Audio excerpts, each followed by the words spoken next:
The church bells chimed 1 o'clock, their melodious sound echoing across the manicured grounds of St. Augustine's chapel. Amara Elise stood alone in the bride's chamber, a vision in ivory silk and delicate lace that caressed her smooth, dark skin. Her fingers trembled as she adjusted the crystal hairpin securing her veil, the same pin her grandmother had worn on her wedding day 50 years ago. "He's still not here," Amara whispered, her amber eyes meeting her best friend Nora's concerned gaze in the mirror. "No, honey, and he's not answering his phone either." Nora's voice was gentle but couldn't mask the underlying worry. Amara closed her eyes, fighting the rising panic, threatening to overwhelm her. Julian was 30 minutes late to their wedding. The same Julian who prided himself on never being late, who had once driven through a snowstorm just to be on time for their second date. Maybe there's an accident on the highway, Amara reasoned, her heart racing beneath the structured bodice of her gown. His parents flew in from London. He wouldn't just... The door creaked open, and Amara spun around, relief washing over her. But instead of Julian, it was her father who entered, his usual dignified demeanor replaced by a grim expression that made her stomach drop. "Daddy," she questioned, immediately recognizing the look in his eyes, the same one he'd worn when telling her that her mother had passed away 8 years ago. Weathered hands grasped hers, warm and steady.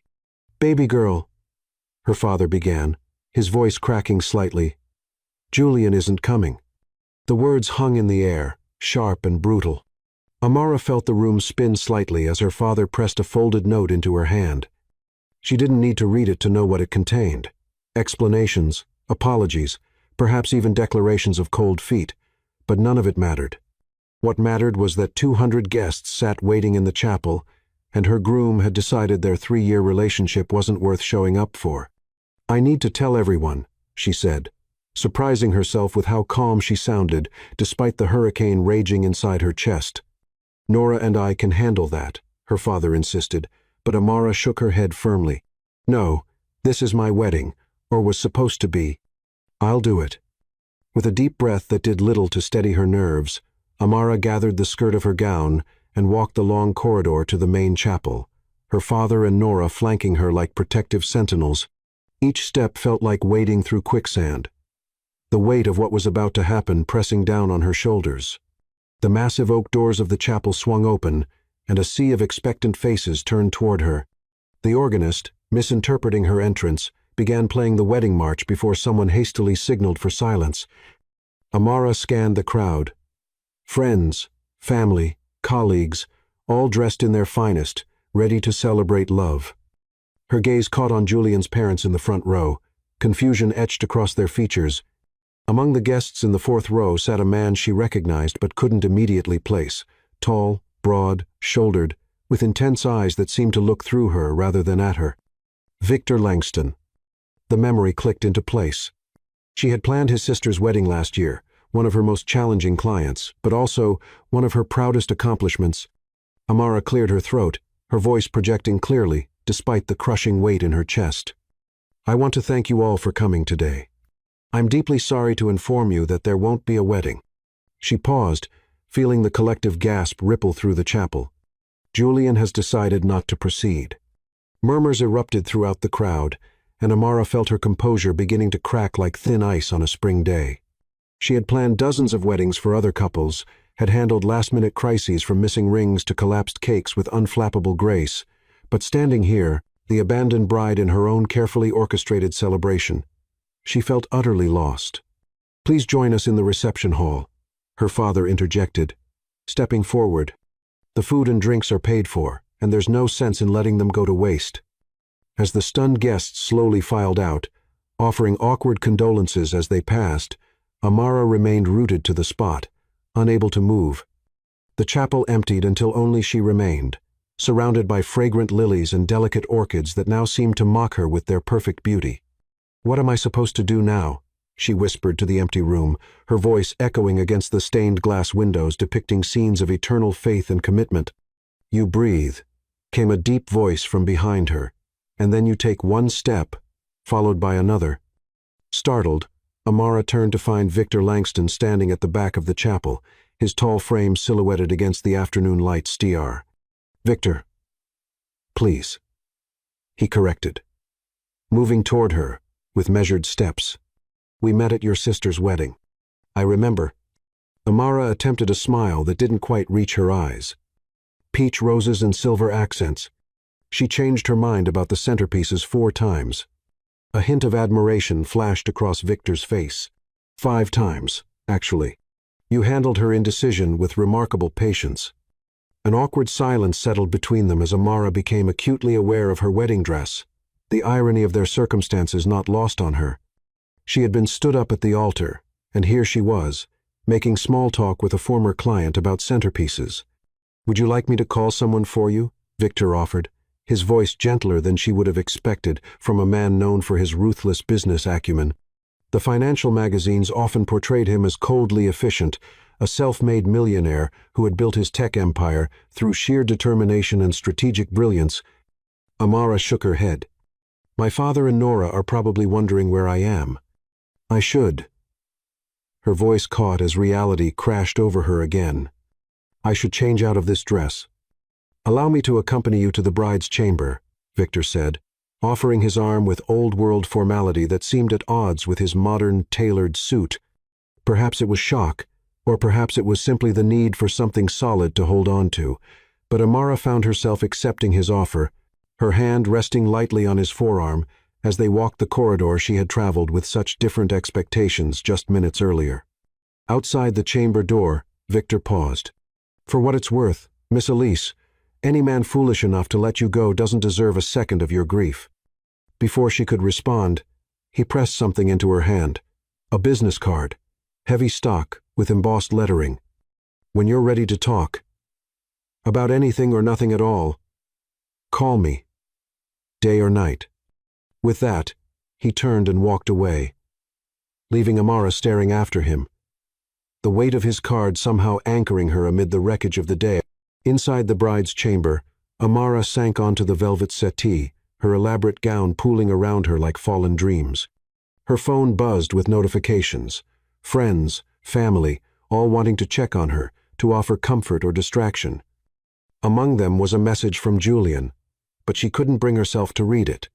Instead, her fingers traced the embossed lettering on Victor Langston's card, something about its tangible solidity offering strange comfort in a day where everything she had planned and hoped for had dissolved like morning mist. His direct gaze and simple offer stood out as something unexpectedly real. "One breath," she whispered to herself, echoing his words, and then one step. She didn't know where those steps would lead her, but as she carefully began removing the pins from her elaborate updo, Amara Elise made a promise to herself. This would not be her ending. It might be the most public and painful failure of her life, but somehow, she would find a way to begin again. What she couldn't possibly know was how intimately Victor Langston would be involved in that new beginning, or that the man who had stood quietly in the 4th row had been watching her shine from afar long before this day of darkness descended. Chapter 2. The Unexpected Savior. 3 hours after what should have been the happiest day of her life, Amara sat at the far corner of her own wedding reception, nursing a glass of champagne and watching as her guests attempted to salvage the celebration. The elegant ballroom of the Grand Meridian Hotel, which she had spent months perfecting with crystal chandeliers and cascading white orchids, now felt like an elaborate stage for her humiliation. "You should eat something," Nora urged, sliding a plate of untouched canapés toward her. "You haven't had anything all day." Amara shook her head, her throat too tight for food. "I just want this day to end," she whispered, tugging at the simple black cocktail dress she'd changed into after discarding her wedding gown. "I keep thinking I'll wake up, and this will all be some horrible nightmare." The pity in everyone's eyes was almost worse than being abandoned. Wherever she looked, conversations would halt, expressions would shift, and that same sympathetic head tilt would appear. Amara, who had built her career on maintaining composure under pressure, felt herself cracking beneath the weight of their compassion. "Your father's talking about suing Julian for the wedding costs," Nora mentioned, glancing across the room where Mr. Elise was engaged in serious conversation with a cousin who practiced family law. "I don't care about the money," Amara replied, her fingers absent-mindedly spinning Victor Langston's business card on the table. "I just want to understand why. 3 years together, and he couldn't even face me." A shadow fell across their table, and Amara looked up to find Victor Langston standing before her, 2 flutes of champagne in his hands. Unlike the other guests who approached with awkward hesitation, his presence carried a quiet confidence that commanded attention without demanding it. "May I join you?" he asked, his deep voice carrying just enough warmth to cut through her fog of misery. Before Amara could respond, Nora stood up, squeezing her friend's shoulder. "I'll check on your dad," she said with a knowing glance between them. Victor settled into the vacated chair, placing 1 champagne flute in front of Amara. "I thought you might need something stronger than what you're nursing," he explained, nodding toward her barely touched glass. Under normal circumstances, Amara might have maintained her professional distance. After all, Victor was still technically a former client, but normal had evaporated the moment Julian had decided not to show. Instead, she accepted the fresh glass, allowing their fingers to brush momentarily, a fleeting contact that sent an unexpected current through her skin. "Thank you," she murmured, taking a generous sip. The champagne was different, richer, more complex than what was being served to the general guests. "Of course," Victor said. And for earlier, in the chapel, Victor's eyes, a striking deep brown with amber flecks that caught the light, studied her with an intensity that should have made her uncomfortable, but somehow didn't. "No one should have to face that kind of moment alone," he said simply. Amara recognized his expression. It wasn't pity, but something closer to admiration. "Yet here I am, still standing," she replied with a hint of the strength that had carried her through the day, "though I'm not sure what I'm standing for anymore." "Your dignity," Victor said without hesitation. "I've seen seasoned executives crumble under far less pressure than what you faced today. Yet you walked into that chapel and addressed everyone with the grace of a queen." A small, genuine smile tugged at her lips for the first time that day. "I doubt I looked very queenly." "You did," he insisted, his gaze unwavering, "and that's precisely why I have a proposition for you." Amara arched an eyebrow, curiosity momentarily displacing her grief. "A proposition, Mr. Langston?" "Victor," he corrected gently. "Victor," she amended. "I appreciate your kindness today, but I'm not exactly in the right headspace for whatever you're suggesting." A hint of amusement flickered across his features, weifless in nout.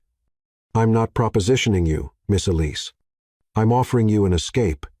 He leaned forward slightly, lowering his voice as though sharing a confidence. "Tomorrow morning, I'm flying to my estate on Kiwa Island for the weekend. It's private, peaceful, and, most importantly, completely removed from." He gestured around the room. "All of this. I'd like you to join me." Amara blinked in surprise, certain she had misheard. "You want me to go away with you, a man I barely—" "No, I want to give you space to breathe, without everyone watching to see if you'll break," Victor clarified. "My sister will be there with her husband, so you needn't worry about propriety." Under normal circumstances, Amara would have politely declined such an offer. But these weren't normal circumstances, and the thought of facing her empty apartment, still filled with half-packed moving boxes and evidence of the life she'd planned with Julian, made her stomach clench with dread. "Why would you do this for me?" she asked, genuinely puzzled. "We're practically strangers." Something flickered in Victor's eyes. A moment of vulnerability that disappeared so quickly she might have imagined it. "Perhaps I recognize something in you that reminds me of myself," he said carefully. "I too know what it's like to stand alone while everyone watches, waiting for you to crumble."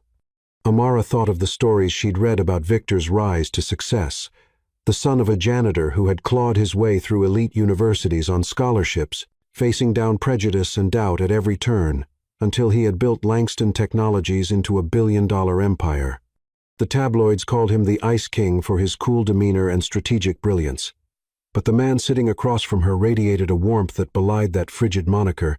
Besides, Victor continued when she remained silent, "My sister hasn't stopped talking about your organizational skills since her wedding.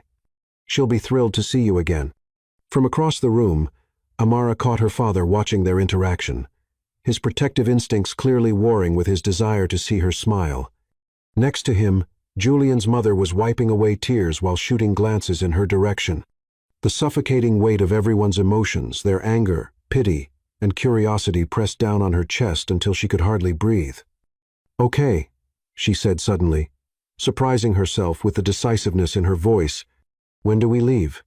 Victor's expression remained composed, but something like pleasure flickered in his eyes. "My jet departs at 9 tomorrow morning. I'll send a car for you at 7:30.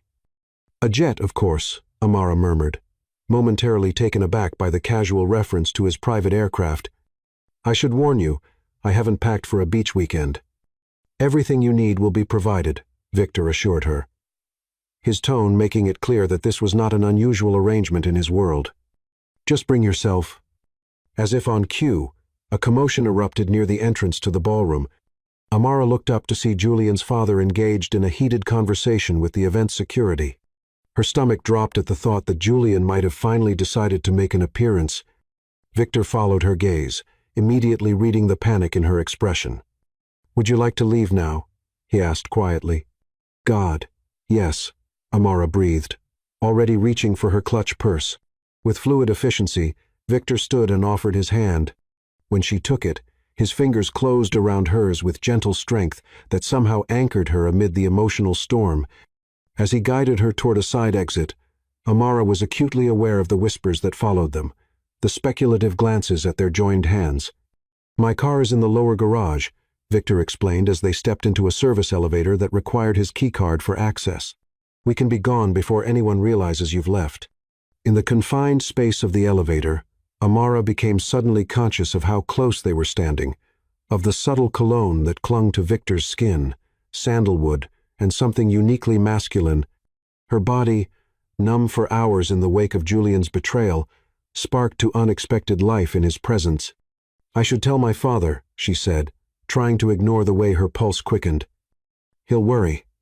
"Text him from the car," Victor suggested as the elevator doors opened to reveal a private parking level where a sleek black Bentley waited, a driver standing attentively beside it. The transition from the bright lights of the hotel to the hushed luxury of Victor's car happened with dreamlike swiftness.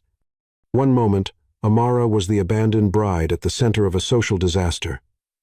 The next, she was sinking into butter, soft leather seats as the Bentley purred away from the Grand Meridian. "Where to, Miss Elise?" Victor asked, his voice breaking through her daze. Amara gazed out the tinted windows at the city lights blurring past. She should go home, should face the apartment and all its painful reminders. That would be the responsible thing to do. But the thought of Victor's offer of sanctuary by the sea, far from pitying eyes and whispered conversations, beckoned like a lighthouse in a storm. Could we go to your place?" she asked hesitantly, immediately adding, "Just until the morning. I can't face my apartment tonight." If Victor was surprised by her request, he didn't show it. Instead, he simply nodded to his driver and then turned back to her. "Of course." As the Bentley changed direction, heading toward the exclusive Admiral's Hill neighborhood, Amara sent a brief text to her father, explaining her decision to stay with a friend for the night. She deliberately omitted mentioning Victor's name, knowing her father would have questions she wasn't prepared to answer. The city fell away behind them as the car wound up the hillside roads, eventually passing through an imposing gate and up a long cypress-lined drive. Victor's home, when it came into view, took Amara's breath away. A modern masterpiece of glass and stone perched on the cliffside, with the twinkling city spread out below like a carpet of stars. "It's beautiful," she murmured as the driver opened her door. Victor helped her from the car, his hand warm against the small of her back as he guided her toward the entrance. "It's just a house," he said simply, but Amara didn't miss the quiet pride in his voice. Inside, the home revealed itself to be as impressive as its exterior. Soaring ceilings, museum, quality art, and furniture that balanced luxury with comfort. But what captured Amara's attention was the wall of windows overlooking the city, offering a view that made her momentarily forget the day's heartbreak. "Make yourself comfortable," Victor said, shrugging off his suit jacket and draping it over a chair. Without the formal attire, in just his crisp white shirt with sleeves rolled to reveal strong forearms, he seemed more accessible, less the corporate titan, and more simply a man. "Would you like something to drink? Or perhaps something to eat?" Amara realized with surprise that she was actually hungry now, the knot of anxiety in her stomach having loosened in Victor's calming presence. Both would be wonderful, if it's not too much trouble. No trouble at all, he assured her, gesturing for her to follow him to the kitchen, a chef's dream of gleaming stainless steel and warm wood.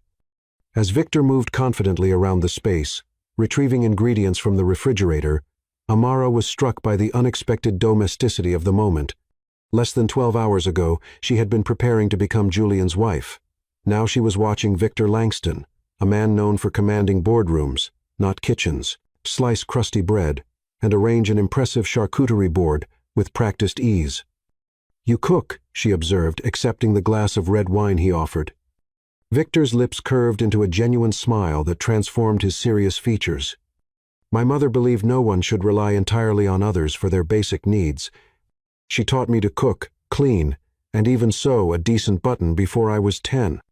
A man of hidden talents," Amara murmured, taking a sip of the wine.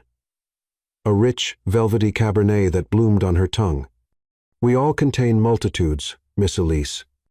"Amara," she corrected him, feeling the strict boundaries of her professional persona softening.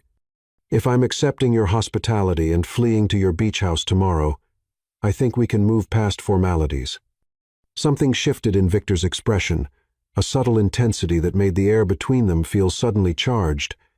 "Amara," he repeated, her name sounding like something precious in his deep voice. They ate at the kitchen island, conversation flowing more easily than Amara would have expected. Victor asked thoughtful questions about her event planning business, listening with genuine interest as she described her journey from assistant to sought-after expert in luxury celebrations. In turn, he shared stories about the early days of his company, the sleepless nights and doubts he had overcome on his path to success. What struck Amara most was how attentively Victor listened, his focus never wavering from her words, never checking his phone or allowing distractions to intrude. When was the last time Julian had listened to her with such undivided attention? The thought of her former fiancé sent a fresh wave of pain through her chest, and Amara faltered mid-sentence, her composure threatening to crack. Victor seemed to sense the shift immediately, his hand reaching across the counter to cover hers. "It's okay to not be okay, Amara," he said softly. "What happened today would break most people." "I don't want to break," she whispered, fighting against the tears that had been threatening all evening. "I don't want to give him that power over me." Victor's fingers tightened slightly around hers. "Then don't. Break, bend, breathe, but stand your ground. Tomorrow is a new beginning." The warmth of his touch, the quiet confidence in his voice, wrapped around Amara like a protective shield, and in that moment, with the city lights twinkling below and Victor's steady presence beside her, she allowed herself to believe that, perhaps, just perhaps, being left at the altar wasn't an ending after all. What it was, she couldn't yet define. But as Victor showed her to a luxurious guest suite with promises of an early departure to the coast, Amara felt something stir within her that she had thought died with Julian's abandonment. Hope, fragile and trembling, but undeniably alive. The morning sunlight streamed through the windows of Victor's private jet as they soared above the clouds. Amara gazed out at the endless blue, still hardly believing she had impulsively agreed to this escape. Across from her, Victor worked quietly on his laptop, occasionally glancing up to check on her. "Second thoughts?" he asked, catching her pensive expression. Amara shook her head. "Just wondering when I'll wake up from whatever bizarre dream this is." She gestured around the luxurious cabin. 24 hours ago, I was getting my hair done for my wedding. Now I'm flying to a private island with a man I barely know." Victor closed his laptop. Sometimes the most unexpected paths lead us exactly where we need to be. The jet began its descent, and through the window, Amara caught her first glimpse of Kiwa Island. Pristine beaches stretched alongside lush greenery, the Atlantic glistening in the morning light. As they touched down on a private airstrip, a weight seemed to lift from her shoulders. Here, no one knew her as the bride who was left at the altar. A sleek Range Rover awaited them, whisking them along scenic roads until they reached iron gates that opened to reveal Victor's estate. A sprawling modern beach house with sweeping ocean views. "Victor," a woman's voice called as they stepped from the car. Amara recognized Lila Langston Carter, Victor's younger sister and her former client, hurrying down the steps to embrace her brother. "And Amara Elise," Lila exclaimed, turning to her with genuine delight. "Victor mentioned he was bringing a friend, but I had no idea it was you." The warmth of Lila's welcome eased Amara's nervousness as they toured the house, all glass and natural wood with breathtaking ocean vistas. Amara found herself relaxing for the first time since her world had imploded. "Your room," Victor announced, opening double doors to reveal a stunning suite with floor-to-ceiling windows overlooking the private beach. "I hope it's comfortable." "It's perfect," Amara whispered, overwhelmed by the thoughtfulness behind every detail, from the fresh flowers to the selection of books on the nightstand. "Join us for lunch when you're settled," Victor said, his fingers lightly brushing her shoulder as he passed. A touch so brief, yet so affecting that Amara's skin tingled long after he'd gone. After changing into a borrowed sundress that fit perfectly, how had Victor arranged this so quickly? Amara found herself on the oceanfront terrace, captivated by the rhythmic crash of waves against the shore. "You look like you belong here," Victor's voice came from behind her. He had changed, too, trading his business attire for linen pants and a casual button-down that somehow made him even more attractive. "It's paradise," she admitted, "though I still don't understand why you've brought me here." Victor moved to stand beside her at the railing, close enough that she could feel the warmth radiating from his body. "Perhaps I needed the escape as much as you did." Something in his tone made Amara turn to study him. Despite his success and confidence, she sensed a hidden vulnerability.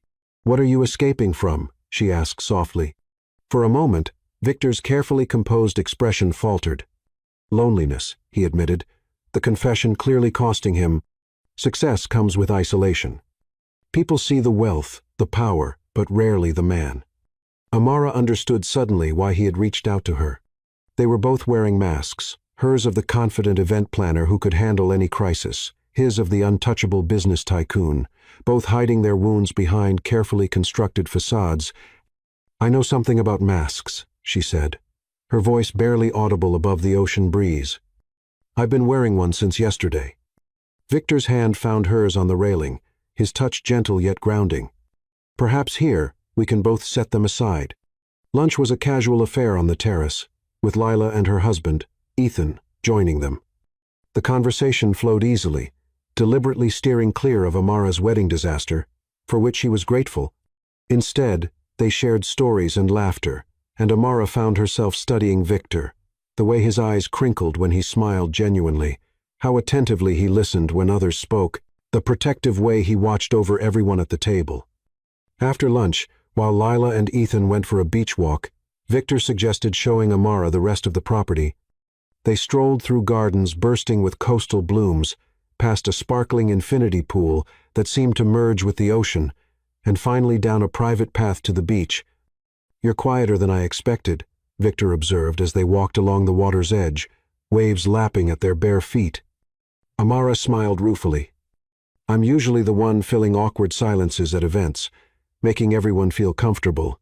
But right now, I don't have the energy to be that person." "Then don't be," Victor said simply. "Just be Amara, whoever that is today." His words unlocked something in her, permission to simply exist without pretense or expectation. Before she could stop herself, tears spilled down her cheeks, the emotions she'd been holding at bay finally breaking through. "I'm sorry," she gasped, turning away in embarrassment, but Victor gently turned her back to face him, his hands warm on her shoulders. "Don't apologize for feeling," he said, his voice low and fierce. "Not here, not with me." In that moment, with the setting sun casting golden light across his features, Amara saw beyond the powerful CEO to the man beneath. A man capable of profound understanding and unexpected tenderness. Without thinking, she stepped into his embrace, her face pressed against his chest. Victor's arms encircled her immediately, strong and protective, one hand cradling the back of her head as she finally let herself cry, not just for Julian's betrayal, but for the future she had lost, the dreams that had evaporated in a single moment of abandonment. "I have never felt so foolish," she confessed against his shirt, now damp with her tears. "I planned perfect weddings for others, yet I couldn't even get my own groom to show up." "His failure," Victor said firmly, his voice rumbling beneath her ear. "Not yours. Never yours." As her tears subsided, Amara became acutely aware of how perfectly she fit against Victor's body, how natural it felt to be held by him, despite having known him for barely a day. She should step away, maintain some semblance of propriety, yet she found herself reluctant to leave the shelter of his arms. When she finally looked up, she found Victor watching her with an intensity that made her breath catch. For a heart-stopping moment, she thought he might kiss her. Instead, he gently wiped away her tears with his thumb, the gesture achingly tender. "Come," he said softly. "The sun is setting." They sat on the sand as the sky transformed into a canvas of orange and pink, the day's light surrendering to the approaching night. In this shared silence, Amara felt something shifting between them, a connection forming that transcended words. "I was engaged once," Victor said suddenly, his attention fixed on the distant horizon. 8 years ago. She left 2 weeks before the wedding. Amara turned to him in surprise. Nothing in her research about Victor Langston had ever mentioned a fiancé. "What happened?" she asked gently. Victor's silhouette stood stark against the amber sunset, his composure revealing the discipline that had built his empire.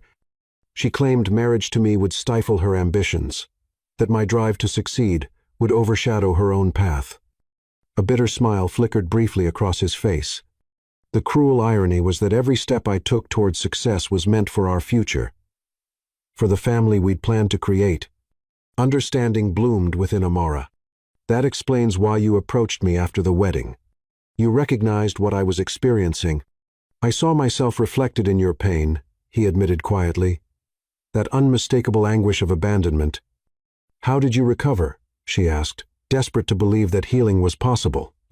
Victor turned to her then, his gaze meeting hers with unflinching honesty. "I didn't. Not completely. I buried myself in work, built an empire, achieved everything I thought would fill the void." He paused, something vulnerable flickering in his eyes. "But there are still nights when I wake up wondering what I could have done differently." The admission, so raw, so contrary to his public image, moved Amara deeply. Without thinking, she reached out, her hand finding his in the sand between them. "Thank you," she whispered, "for sharing that, for understanding." Victor's fingers intertwined with hers, the simple connection more intimate than any embrace. "Perhaps we're both still healing," he said softly. "But maybe we don't have to do it alone." As darkness settled around them, stars emerging in the velvet sky above, Amara felt something new taking root within her. Not love, not yet, but possibility, a chance for something authentic to grow from the ashes of her shattered plans. For the first time since Julian's betrayal, Amara found herself thinking not of what she had lost, but of what unexpected treasures tomorrow might bring. Chapter 4. Passionate Awakening. 3 days at Victor's Kiwa Island estate had transformed Amara in ways she hadn't thought possible. The constant ocean breeze and rhythmic waves had washed away the sharp edges of her pain, leaving behind something softer, more manageable. Each sunrise found her on the private beach, toes buried in cool sand as she greeted the day with newfound peace. Victor had given her space while somehow always being present when she needed him. Their conversations had grown deeper, punctuated by lingering glances and accidental touches that sent electricity coursing through her veins. Lila and Ethan had returned to the city yesterday, leaving Amara and Victor alone in the sprawling beach house, a fact that filled her with both anticipation and nervousness. This morning, Amara stood on her private balcony, watching as Victor swam powerful laps in the ocean, his muscular form cutting through the water with the same precision and determination he applied to everything else in his life. She couldn't deny her attraction to him any longer, an attraction that went far beyond his physical appeal or wealth. In these intimate days, she'd discovered the man beneath the public persona. Thoughtful, wounded in his own way, yet unfailingly kind. Beautiful view, isn't it? Amara startled at the deep voice behind her. She turned to find Victor standing in the doorway to her suite, hair still damp from his swim, a thin cotton shirt clinging to his broad shoulders. Heat rose to her cheeks at being caught watching him. "I didn't hear you come up," she said, willing her heartbeat to slow. Victor moved to stand beside her at the railing, close enough that she could smell the salt on his skin mixed with his subtle cologne. "I promised you a proper tour of the island today. Still interested?" She nodded, hyper-aware of his proximity. "I'd love that." An hour later, They were cruising along coastal roads in Victor's convertible, the wind tugging playfully at Amara's curls. Victor drove with one hand on the wheel, the other resting casually on the center console, inches from her own. She found herself wanting to bridge that small distance, to feel his fingers entwined with hers again, as they had been on the beach. "You're thinking too loudly," Victor observed, glancing at her with a smile that made her stomach flip. "Share." Amara hesitated, then decided on honesty. "I was thinking how different this feels from anything I've experienced before." "Different, how?" he asked, his voice deepening slightly. "With Julian, everything was planned, predictable. I always knew what came next." She watched the ocean glittering alongside the road. "This, us, I can't predict where we're going." Victor's hand finally moved, covering hers with gentle warmth. Sometimes the most beautiful journeys have no maps. They spent the day exploring hidden corners of the island, a secluded lighthouse, a local market where Victor was greeted by name, and finally a quiet cove, accessible only by a narrow path through lush vegetation. "My secret spot," Victor explained as they emerged onto pristine sand untouched by other footprints. "I come here to think when the weight of decisions becomes too heavy." "And you're sharing it with me?" Amara asked, touched by the gesture. Victor's eyes, dark and intense, held hers. "I find myself wanting to share everything with you, Amara." The simple statement hung between them, laden with meaning that made her breath catch. They settled on a blanket Victor had brought, sharing a picnic of local delicacies as the afternoon sun warmed their skin. With each passing moment, the invisible thread connecting them seemed to tighten, drawing them closer. "Your sister mentioned you've been coming here since childhood," Amara said, accepting the glass of wine Victor offered. A shadow crossed his face. "My mother used to clean houses on this island. She'd bring me along during summer breaks when childcare was too expensive." His fingers traced patterns in the sand. "I'd promise her that someday I'd buy her a house here.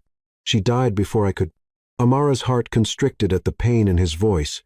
Without thinking, she reached out, her palm against his cheek. "She'd be proud of you, Victor."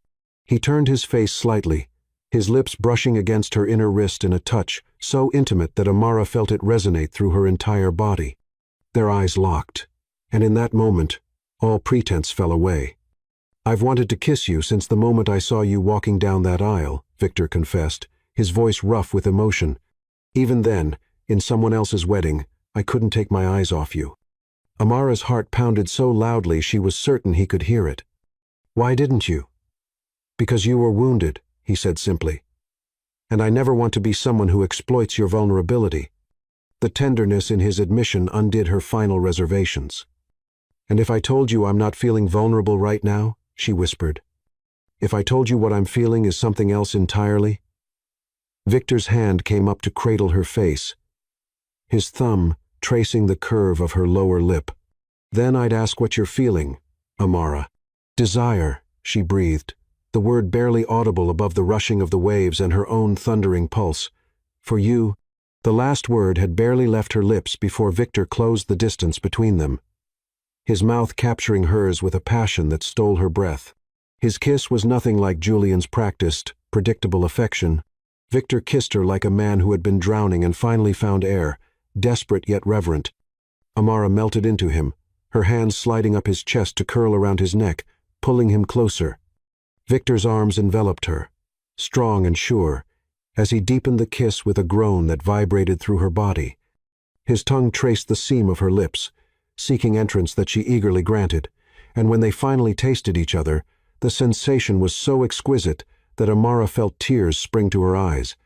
When they broke apart, both breathing heavily, Victor rested his forehead against hers. "I've imagined this more times than I can count," he admitted, his voice husky with want. "Reality is infinitely better." Amara's fingers traced the strong line of his jaw, marveling at how perfectly they fit together. "How long?" she asked. "How long have you been watching me?" Victor captured her hand, pressing a kiss to her palm that sent shivers racing down her spine. "Since Lila's wedding," he confessed. "You commanded that chaos with such grace, such fierce competence. I couldn't look away." "That was over a year ago," Amara whispered, astonished. 1 year, 3 months, and 17 days, Victor confirmed with a small smile. I tried to find excuses to see you again. I even considered hosting unnecessary corporate events just to hire you." The revelation stunned her. "Why didn't you just ask me out? You were engaged," he reminded her softly. "I respected that, even while wishing things were different." His thumb caressed her cheekbone. "When I saw you in that chapel, standing tall despite your world crumbling, I knew I couldn't let another day pass without at least trying." Amara's heart swelled with emotion she couldn't yet name. She pulled him back to her, initiating a kiss that quickly blazed out of control. Victor's hands moved down her back, drawing her closer until she was practically in his lap. Her body pressed against the hard planes of his chest. "Amara," he murmured against her lips, his voice strained with restraint. "If we don't stop now." "Then don't stop," she whispered back, surprising herself with her boldness. "I don't want to think anymore. I just want to feel." Something fierce flashed in Victor's eyes before he claimed her mouth again, all restraint abandoned. His kisses trailed down her neck, finding sensitive spots that made her gasp and arch against him. Heat pooled low in her belly as his hands explored her body with reverent hunger, igniting sensations that Julian had never come close to awakening. But when Victor's fingers found the edge of her sundress, he paused, pulling back just enough to meet her gaze. "Not like this," he said, his voice rough with desire but eyes clear with determination. "Not here, not rushed. When I make love to you for the first time, it will be somewhere worthy of you." The promise in his words sent anticipation spiraling through Amara. This was nothing like the methodical progression of physical intimacy she'd experienced with Julian. This was wild, uncharted territory, desire in its purest form. As the sun began its descent toward the horizon, they reluctantly gathered their things and returned to the car, the drive back to the estate charged with electricity, Victor's hand resting possessively on her thigh, Amara's fingers tracing patterns on his forearm. Night had fallen by the time they reached the house, stars scattered like diamonds across the velvet sky. Victor led her through the dimly lit rooms to the oceanfront terrace, where someone, likely the discreet staff, had arranged flickering candles around a small table set for two. "I had hoped," Victor began, suddenly showing a hint of uncertainty that Amara found endearing. She silenced him with a gentle kiss. "It's perfect." They dined under the stars, conversation flowing between them, interspersed with heated glances and lingering touches. With each passing moment, Amara felt herself falling deeper into something both terrifying and exhilarating. It was too soon to call it love, too soon after Julian's betrayal, too soon after meeting Victor properly, yet it felt more real than anything she'd experienced in years of engagement. After dinner, Victor guided her to a cushioned swing overlooking the moonlit beach, his arm draping naturally around her shoulders as she curled against his side. "What happens when we return to the city?" Amara asked, voicing the question that had been lurking at the edges of her consciousness. Victor's fingers traced delicate patterns on her bare shoulder. "Whatever we want to happen," he said simply. "I know what I want, Amara. I've known for longer than you can imagine." She tilted her face up to his, heart pounding. "And what is that?"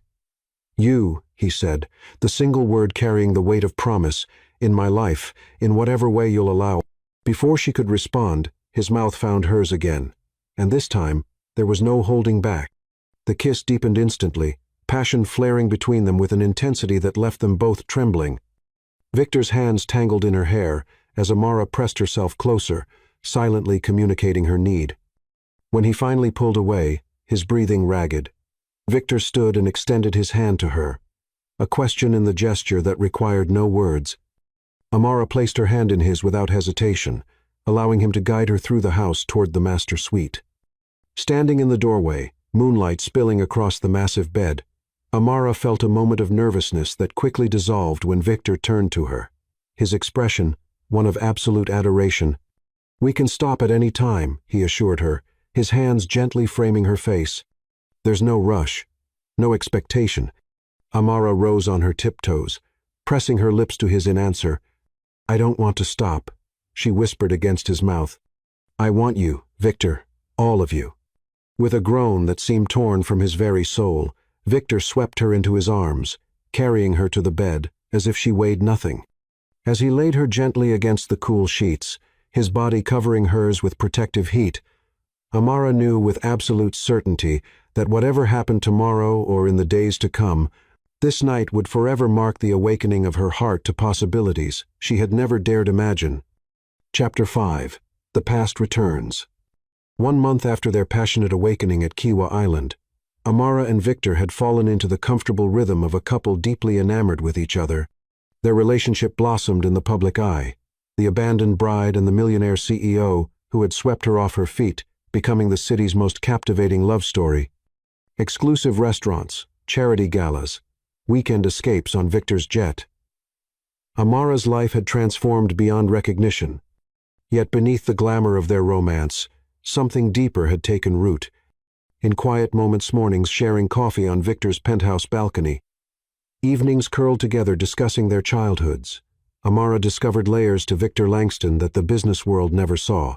The tender way he listened when she spoke of her mother's death, the vulnerable admission of his own childhood struggles, the passionate intensity with which he loved her, all revealed a man far more complex than the ruthless CEO portrayed in financial magazines. Tonight, Amara hummed softly as she arranged fresh lilies in Victor's penthouse, anticipating his return from a business trip to London. Her phone chimed with a message. Victor's plane had landed early, and he would be home within the hour. Her heart quickened at the thought of seeing him after 5 long days apart. The doorbell's unexpected ring startled her. Victor wouldn't ring his own bell, and the doorman always announced visitors. Cautiously, Amara approached the security panel, activating the camera to reveal a striking woman with familiar features that instantly caused her stomach to clench. Sophia Bennett, Julian's sister, stood in the hallway. Amara's first instinct was to ignore the unwelcome visitor, but curiosity overrode caution. She opened the door, maintaining a safe distance between them. "Hello, Amara," Sophia said, her voice softer than Amara remembered. "I apologize for coming unannounced, but it's important." Amara folded her arms across her chest. "I have nothing to say to your family, Sophia. I understand, but please." Sophia hefted a leather messenger bag. 5 minutes. That's all I'm asking." Against her better judgment, Amara stepped aside, allowing Sophia into the foyer but no further. The penthouse was her sanctuary with Victor. She wouldn't allow Julian's family to taint it. "Make it quick," she said. "Victor will be home soon." Something flickered across Sophia's face at the mention of Victor, a reaction Amara couldn't quite decipher. "I know you're happy with him," Sophia began, carefully extracting a manila envelope from her bag. "The whole city's talking about your whirlwind romance." "You didn't come here to discuss my relationship," Amara said firmly. "What do you want?" Sophia extended the envelope with a trembling hand. "Julian wants you to have this. He needs you to understand why he left that day." The mere mention of her ex-fiancé's name ignited a flare of anger in Amara's chest. "I don't care why he left. It was the best thing he ever did for me." "Please," Sophia insisted. "He was blackmailed, Amara. He didn't want to leave you." Amara snorted in disbelief but took the envelope, if only to end this conversation faster. "Blackmailed? That's convenient." "It's the truth," Sophia said, a hint of defensive fire entering her voice. "There are people who wanted to destroy our family's company. They threatened to expose certain financial improprieties unless Julian walked away from the wedding.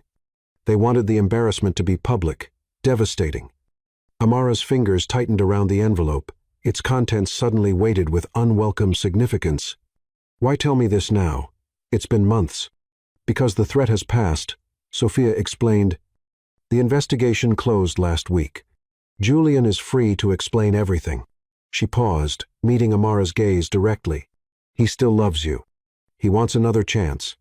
The absurdity of the situation struck Amara like a physical blow. She laughed, the sound brittle even to her own ears. "You can't be serious." "He knew you'd react this way," Sophia said, undeterred. "That's why he provided proof." She gestured to the envelope. "Everything's in there. The threatening emails, bank records, even police reports." Curiosity battled with self-preservation as Amara stared at the envelope. Part of her wanted to throw it unopened into Sophia's face, but another part, the event planner who valued details and clarity, needed to understand what had truly happened that day. "Tell Julian I'll read it," she finally said, making no promises beyond that. Relief visibly washed over Sophia. That's all he's asking. She turned to leave, but paused at the door. He's not the villain in this story, Amara, neither are you. Something meaningful flickered in her expression. Just make sure you know who is before you commit your heart. The cryptic parting shot left Amara unsettled as she closed the door behind Sophia. Alone again, she carried the envelope to the kitchen counter, staring at it as if it might explode if handled incorrectly. The penthouse's security system chimed, announcing Victor's arrival. Amara quickly slid the envelope beneath a cookbook, her heart racing with conflicting emotions. Victor appeared in the doorway moments later, his tired face lighting up at the sight of her. "There's my girl," he said warmly, crossing the room to gather her into his arms. Amara melted into his embrace, breathing in his familiar scent, letting his presence calm her frayed nerves. As his lips found hers in a kiss that spoke of 5 days' longing, she pushed thoughts of Julian and Sophia's visit to the furthest corners of her mind. Later that night, as Victor slept beside her, Amara slipped quietly from bed and retrieved the envelope from its hiding place. In the dim light of the guest bathroom, she carefully examined its contents. Emails threatening to expose financial fraud within Bennett Industries, bank statements showing suspicious transfers, and finally, a handwritten letter from Julian explaining his impossible choice. The evidence seemed genuine, the threat real. Julian hadn't abandoned her on a whim, but had been coerced into creating a public scandal to distract from the company's troubles. According to his letter, he had chosen to sacrifice their relationship rather than subject her to the legal nightmare that would have followed if the threats had been carried out. Amara sat on the cool tile floor, emotions churning inside her. The explanation answered questions that had haunted her for months, provided closure she hadn't realized she needed. Yet it also presented a new dilemma. Julian wanted another chance. 6 months ago, such a revelation might have thrown her into confusion. Now, as she pictured Julian's face in her mind, she felt only a distant echo of what they'd shared. When she thought of love, it was Victor's smile that appeared, Victor's touch she craved, Victor's future she wanted to build. She returned to bed, curling against Victor's sleeping form, his arm instinctively drawing her closer. As she drifted toward sleep, one detail from Sophia's visit nagged at the edges of her consciousness. The strange reaction when Victor's name was mentioned, the cryptic warning about knowing who the villain is. What had Sophia meant? Did she simply assume Victor was a rebound relationship? Or was there something more significant behind her words? Morning brought dazzling sunshine and the aroma of fresh coffee. Amara found Victor in the kitchen, dressed casually in lounge pants and a t-shirt that highlighted his athletic build, preparing breakfast with the focus and efficiency he brought to everything. "You disappeared in the night," he observed, sliding a coffee mug toward her. "Couldn't sleep." Amara hesitated, weighing whether to mention Sophia's visit. Their relationship had been built on honesty and communication, but this felt different, like reopening a wound that had finally healed. "Julian's sister came by yesterday," she said simply, watching Victor's reaction carefully, "while you were on your way home." Victor's hand stilled momentarily before resuming their preparation of an omelet. His voice remained casual, though something in his posture had shifted. What did she want? To explain why Julian left me at the altar, Amara sipped her coffee, gauging his reaction. Apparently, he was blackmailed into creating a public scandal. Victor turned to face her fully, his expression concerned but not surprised. "Do you believe her?" "The evidence seems credible," Amara admitted. "But, more importantly, she said Julian wants another chance." The spatula in Victor's hand clattered against the counter.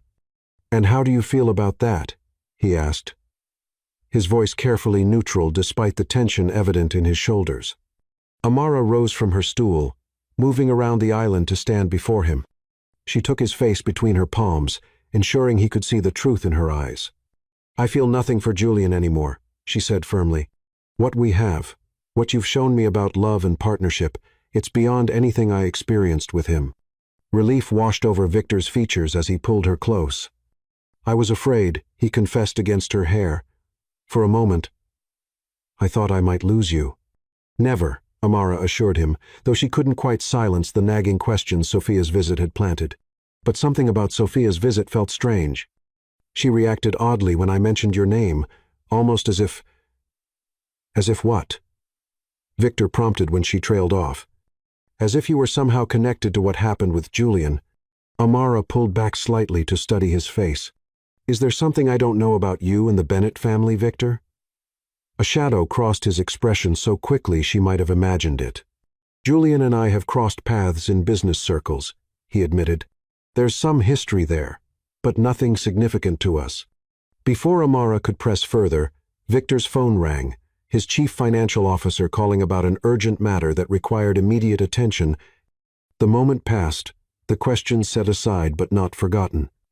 As Victor kissed her apologetically before retreating to his home office, alone in the kitchen, Amara stared at the half-prepared breakfast, a vague uneasiness settling in her stomach. Victor's explanation made sense, yet something in his reaction suggested there might be more to the story than he was sharing. She shook her head, pushing away the doubt. After Julian's betrayal, it was natural to be wary, to look for signs of deception, but Victor had given her no reason to question his honesty or his love. That evening, Victor surprised her with tickets to a private gallery showing, a welcome distraction from the questions that had plagued her throughout the day. As they mingled with the city's elite, Amara couldn't help noticing how protectively Victor kept her close, his hand a constant presence at the small of her back, his gaze frequently seeking hers across crowded conversations. "You're unusually attentive tonight," she observed as they examined a large abstract canvas together. Victor's smile didn't quite reach his eyes. "Just making sure everyone knows how much I adore you," he replied, but there was something beneath his casual tone, something that sounded almost like fear. Later that night, as they prepared for bed, Victor caught her hands in his. "Move in with me," he said suddenly, officially. "No more split time between our places."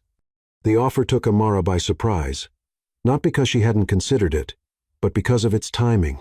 "Where is this coming from?" Victor kissed her knuckles, his expression earnest. "I've been thinking about it for weeks. Life is too short for half measures, Amara. I want to fall asleep beside you every night and wake up with you every morning." Though touched by the sentiment, Amara couldn't shake the feeling that Sophia's visit had triggered this sudden urgency. "This wouldn't have anything to do with Julian wanting me back, would it? Perhaps it accelerated my timeline," Victor admitted. But the desire was already there. "Say yes, Amara. Make this home yours as much as it's mine." Looking into his eyes that had never lied to her, that had shown her passion and tenderness she'd never known before, Amara couldn't deny her own desire for deeper commitment. Whatever shadows Sophia's visit had cast seemed insignificant compared to the light of their future together. "Yes," she said simply, laughing with joy as Victor lifted her in celebration, spinning her around before laying her gently on the bed they would now officially share. As they made love with an intensity that left them both breathless, Amara surrendered completely to the connection they shared. In Victor's arms, the past Julian, the abandoned wedding, the whispered rumor faded to insignificance. What she couldn't know was that the past wasn't finished with them yet, and that Sophia's cryptic warning contained far more truth than she could have imagined. The foundations of trust upon which she and Victor had built their love would soon be tested in ways neither of them could anticipate, forcing them to question everything they thought they knew about each other and themselves. Chapter 6: Surrender to Love. The revelation that Julian had been blackmailed still lingered in Amara's mind as she paced the length of her apartment. 3 days had passed since Sophia, Julian's sister, had shown up at her office with an envelope full of evidence. Someone had threatened to reveal Julian's family's financial improprieties unless he walked away from the wedding. Even more shocking was Sophia's final comment before leaving. "He still loves you, Amara. He wants another chance." Amara paused by the window, watching raindrops race down the glass. Her phone buzzed for the 5th time. Victor calling again. She'd been avoiding him since Sophia's visit, needing space to process what felt like her past and present colliding. The doorbell rang. She knew who it was even before checking. "You can't avoid me forever," Victor said when she opened the door, rain glistening in his dark hair, his expression a mixture of concern and determination. "Talk to me, Amara." She stepped aside, allowing him into the apartment they'd spent so many evenings in together over the past weeks. The space still held evidence of their happiness, a bottle of his favorite scotch on her bar, a cashmere throw he draped around her shoulders one chilly evening, photographs from Kiwa Island magneted to her refrigerator. "Julian wants me back," she said plainly, watching Victor's face carefully. "Sophia said he was blackmailed into leaving me at the altar." Victor's jaw tightened momentarily before he deliberately relaxed it. "And how do you feel about that?" The question hung between them, weighted with unspoken fears. Amara moved to the window again, pressing her palm against the cool glass. "Confused," she admitted. 3 years with Julian, gone in an instant, and now this explanation that changes everything and nothing simultaneously. Victor remained still, giving her space even as she could feel his anxiety radiating across the room. "Do you still love him?" he asked, his voice carrying a vulnerability she rarely heard from him. The question forced Amara to examine her heart with brutal honesty. Did some part of her still cling to Julian, to the comfortable plans they'd made? She closed her eyes, conjuring Julian's face in her mind, and felt nothing but distant affection, like a photograph faded with time. Then she thought of Victor. The way his smile transformed his entire face, how his touch awakened every nerve ending in her body, the safety she felt in his arms. The difference was startling in its clarity. "No," she said finally, turning to face him. "Whatever I felt for Julian has been overshadowed by what I feel for you." Relief washed over Victor's features as he crossed the room in 3 long strides, taking her hands in his. "I've been terrified of losing you," he confessed. "These past days without you have been torture." "I needed to be certain," Amara explained, squeezing his hands. "What we have happened so quickly, after such heartbreak. I had to know it was real, and not just a reaction to pain." Victor's hand came up to cup her cheek, his thumb tracing the curve of her lips. "And what did you discover?" Amara closed her eyes, reflecting on the days she'd spent wrestling with her feelings. She'd analyzed every moment with Julian, searching for the same depth she felt with Victor. She'd questioned whether she was simply running from heartbreak into the arms of safety, but each examination had led to the same conclusion. "I discovered that what I had with Julian was comfortable and familiar," she said softly, opening her eyes to meet Victor's anxious gaze. "But what I feel for you, it awakens parts of me I never knew existed. It's not about escaping pain, it's about finding something truer than I ever thought possible." She leaned into his touch, the simple contact sending warmth cascading through her. "What I feel for you is more real than anything I've ever known, that when I imagine my future, it's your face I see beside me, not his." The tension in Victor's body released as he pulled her against him, his arms encircling her with protective tenderness. "I've never been so scared," he whispered against her hair, "the thought of you returning to him." Amara pulled back just enough to look into his eyes. "There's no going back for me, Victor. Only forward. With you." His kiss was gentle at first, relieved and reverent, but quickly blazed into something more desperate as days of separation and worry ignited between them. Amara's hand slid beneath his rain-dampened shirt, craving the feel of his skin against her palms. "I need you," she breathed against his mouth, all hesitation evaporating in the heat of their shared desire. Victor lifted her effortlessly, carrying her to the bedroom they'd shared so many passionate nights in. This time felt different, a conscious choice rather than an irresistible pull. As he laid her gently on the bed, his eyes never leaving hers, Amara knew she was surrendering not just her body but every fragment of her heart. "I love you," Victor whispered as he covered her body with his, the words flowing naturally, inevitably between them for the first time. Amara's breath caught at the declaration, so simply stated yet carrying the weight of absolute certainty. "I love you too," she replied, the truth of it resonating through her entire being. Their lovemaking that night was unhurried, each touch an affirmation, each kiss a promise. Victor worshipped her body with tender devotion, drawing responses from her that left her breathless and trembling. When they finally joined, moving together in perfect rhythm, Amara felt tears spring to her eyes at the overwhelming completeness of their connection. Afterward, as they lay tangled in sheets in each other, Victor traced lazy patterns on her bare shoulder. "Come away with me," he murmured against her temple. "Back to Kiwa?" she asked, nestling closer into his warmth. "Farther," he said. "Italy, the Amalfi Coast. I have a villa there that I've never shared with anyone." Amara propped herself up on one elbow, studying his earnest expression. "You want me to go to Italy with you?" Victor nodded, his fingers threading through her curls. For a month? I've already arranged to work remotely. You could do the same with your business. The impulsiveness of it thrilled her, so different from her carefully structured life with Julian. A month in Italy, she repeated, imagining sun-drenched mornings and passionate nights beneath Mediterranean stars. Say yes, Victor urged, pulling her closer. Let me show you places I've only dreamed of sharing with someone I love. The word love still felt new on their lips, precious and powerful. Amara kissed him deeply, her answer clear in the urgent press of her body against his. Yes, she whispered when they broke apart, take me anywhere, as long as we're together. 3 days later, they were soaring over the Atlantic in Victor's private jet, the uncertain past left firmly behind them. As the Italian coastline came into view, sapphire waters and pastel buildings clinging to dramatic cliffs, Amara felt a profound sense of brightness settle in her chest. The villa exceeded every expectation. A centuries old structure updated with modern luxuries, perched high above the sea with breathtaking views from every window. Their days fell into a blissful rhythm of exploration and discovery, both of the picturesque villages along the coast and of each other. On their final evening in Italy, Victor led her through the villa's lush gardens to a secluded terrace overlooking the Mediterranean.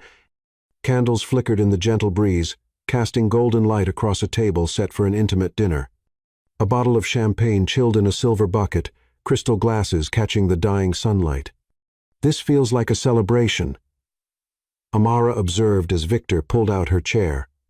It is, he confirmed, his smile containing a hint of mystery that made her pulse quicken. They dined on local delicacies prepared by the villa's chef, the conversation flowing easily between them, as it always did.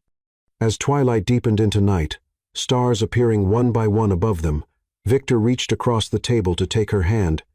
"These weeks with you have been the happiest of my life," he said, his thumb caressing her knuckles. "You've shown me what it means to truly share myself with someone." Amara's heart swelled with emotion. "You've given me a love I never knew was possible," she replied. "When Julian left me at that altar, I thought my world had ended. Now I understand it was just beginning." Victor's eyes, always expressive, shone with an intensity that took her breath away. "I want to continue that beginning," he said softly, reaching into his pocket. Together, when he rose from his chair to kneel before her, a small velvet box in his hand, Amara felt tears spring to her eyes. "This isn't a proposal," he clarified, opening the box to reveal a stunning sapphire ring surrounded by diamonds. "Not yet. It's a promise that, when you're ready, truly ready, I'll be waiting to make you my wife." Amara looked from the exquisite ring to the equally beautiful man offering it, overwhelmed by the consideration in his gesture. Most men would have rushed straight to a proposal, but Victor understood her need for time, for healing fully before beginning anew. "It's perfect," she whispered as he slipped the ring onto her right hand. A promise rather than an engagement.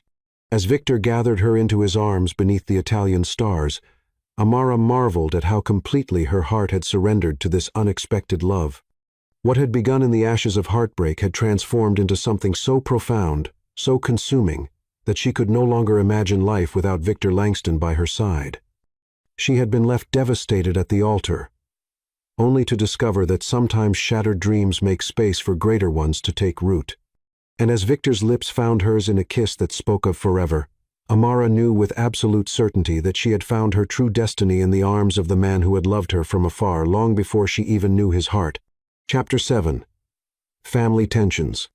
Langston Estate sprawled across 5 manicured acres in the most exclusive neighborhood of the city. As Victor's Bentley passed through the ornate iron gates, Amara felt her stomach tighten with nerves. After 6 blissful months together, including their transformative Italian getaway, this would be her first meeting with Victor's extended family at his mother's memorial dinner. "You're quiet," Victor observed, reaching across the console to take her hand. The sapphire promise ring gleamed on her right hand, catching the afternoon sunlight. "Just processing," Amara admitted. "Meeting your family at such an important gathering feels significant." Victor's thumb traced soothing circles on her palm. "They'll love you," he assured her, though something in his tone suggested he wasn't entirely convinced himself. "Your sister already does," Amara reminded him with a smile. Lila had become a dear friend over the past months, their bond extending beyond Victor's connection to both women. Lila sees people for who they truly are, Victor said, his jaw tightening slightly. Others in my family are more traditional. The car came to a stop before an imposing colonial mansion. Before the driver could open their door, Victor turned to Amara, his expression suddenly vulnerable. My family can be difficult, he said quietly. Whatever happens tonight, remember that you're the woman I love. Nothing they say or do changes that. A warning chill ran down Amara's spine, but she leaned forward to press a gentle kiss to his lips. We've faced worse than disapproving relatives, haven't we? Victor's smile didn't quite reach his eyes. Let's hope that's true. The grand foyer buzzed with conversation and the subtle notes of classical music. Amara felt the immediate shift in atmosphere as Victor guided her through the crowd, his hand protective at the small of her back. Conversations paused mid-sentence. Eyes lingered a beat too long. Whispers followed in their wake. Lila rushed forward, embracing Amara warmly. Thank God you're here, she whispered. Aunt Beatrice is on her third martini, and Uncle Theodore is cornering everyone about tax brackets. Victor laughed, some of the tension leaving his shoulders at his sister's familiar humor. Where's Ethan? Hiding in the library, Lila replied with a conspiratorial wink. Smart man, my husband. An elegant older woman approached, her silver hair swept into an immaculate chignon, her spine rigid as a steel rod despite her advanced years. Victor, she greeted, offering her cheek for a dutiful kiss. You're late. Traffic, Aunt Beatrice, Victor replied smoothly. May I introduce Amara Elise? Amara, my aunt, Beatrice Langston. Amara extended her hand with a warm smile. It's a pleasure to meet you, Mrs. Langston. Victor speaks of you often. Beatrice assessed Amara with a clinical gaze, her eyes flickering from Amara's face down to her hand, then back up again. The calculated dismissal was evident as she deliberately overlooked the extended hand. Does he? How fascinating. Her attention pivoted sharply back to Victor. Your uncle would like a word about the Singapore acquisition before dinner. As she glided away without further acknowledgement of Amara, Victor's expression hardened. I apologize for my aunt, he said tightly. It's fine, Amara assured him, though the deliberate slight had stung more than she wanted to admit. Really. The next hour passed in a blur of introductions, each more strained than the last. Victor's cousins regarded her with barely disguised curiosity, while their spouses offered practiced smiles that never reached their eyes. The only genuine warmth came from Lila and her husband, Ethan, who hovered nearby like protective allies. Is that the wedding planner? The loudly whispered question reached Amara as she returned from the powder room. Two women she'd been introduced to earlier, both married to Victor's cousins, stood by a potted palm, cocktails in hand.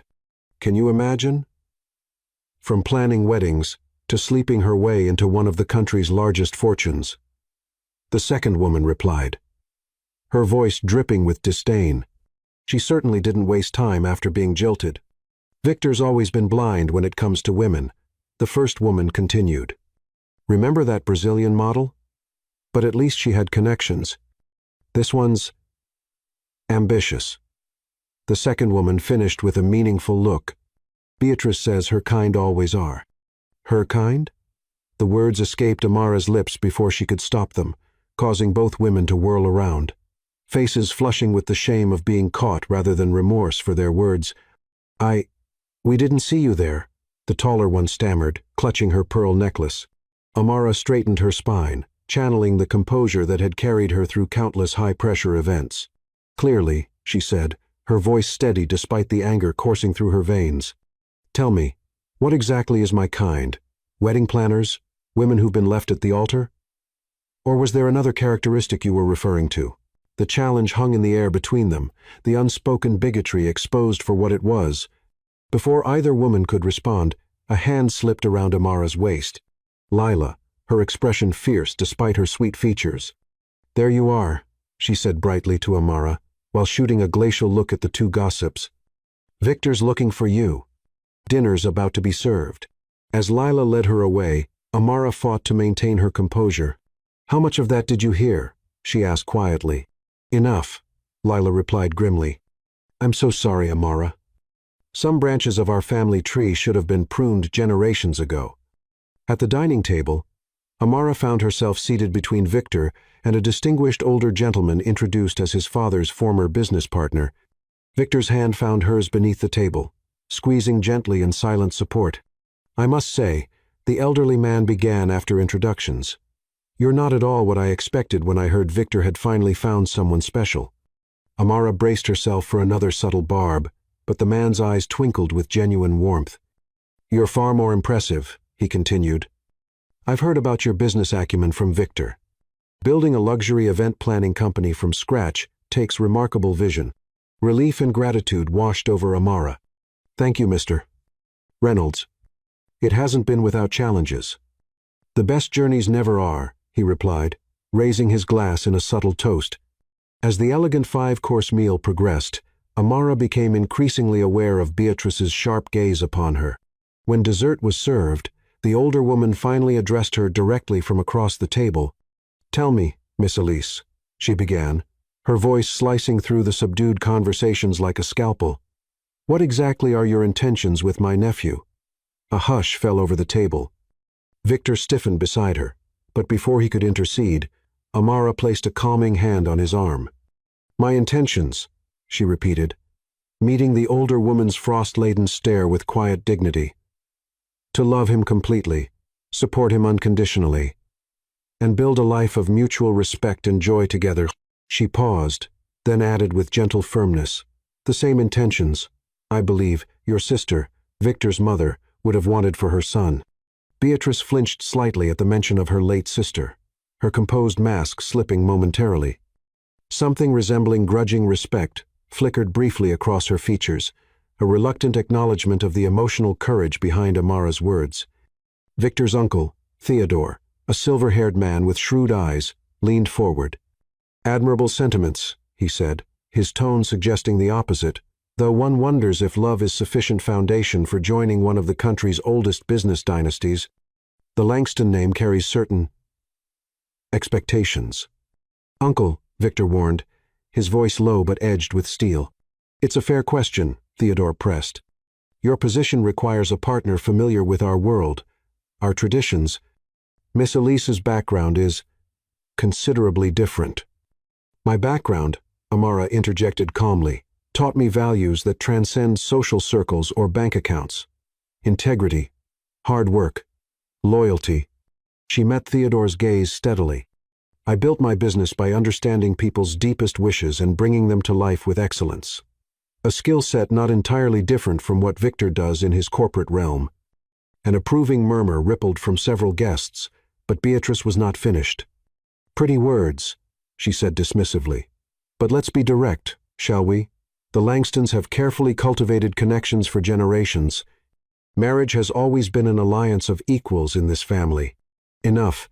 Victor's voice cut through the tension like a blade. He stood, napkin placed deliberately beside his barely touched dessert.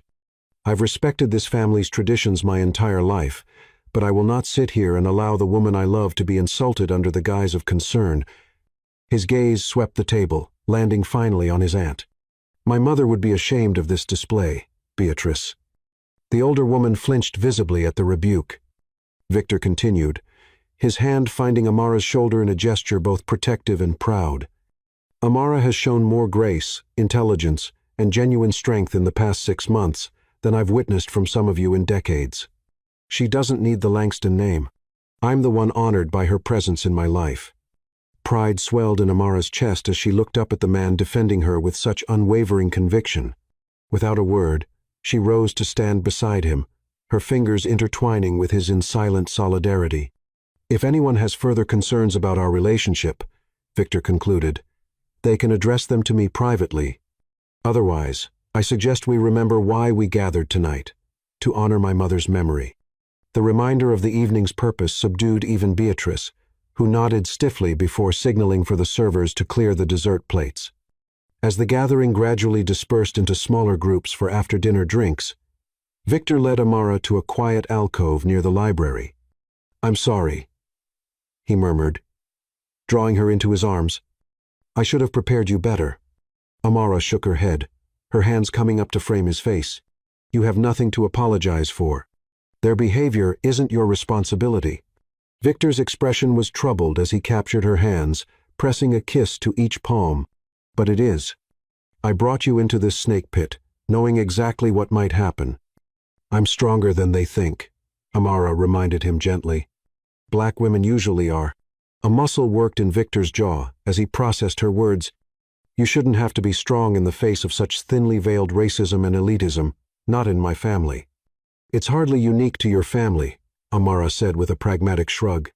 "What matters is how you respond to it. And, Victor Langston." She stretched up to brush her lips against his. "You responded magnificently."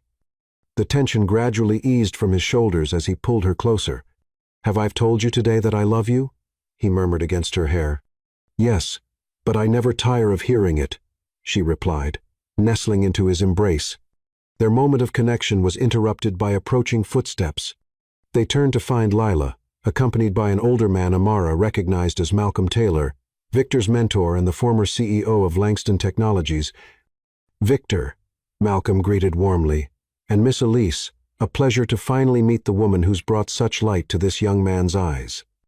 His handshake was firm, his smile genuine beneath a distinguished salt and pepper beard. "Likewise, Mr. Taylor," Amara replied, instantly comfortable in the older man's presence. "Malcolm, please." He turned to Victor. "Might I borrow your lovely partner for a moment? There's someone in the conservatory quite eager to meet her." Victor hesitated, protective instincts clearly on alert after the dinner confrontation. "Who?" Malcolm's eyes twinkled. "My wife, Evelyn. She's been watching from afar, and declared Miss Elise exactly what this family needs to shake off its cobwebs. Her words, not mine." Relief and amusement crossed Victor's face. Evelyn always did have impeccable judgment. As Malcolm led Amara toward the conservatory, she glanced back at Victor, who mouthed, "I love you," with such transparent emotion that her heart swelled anew.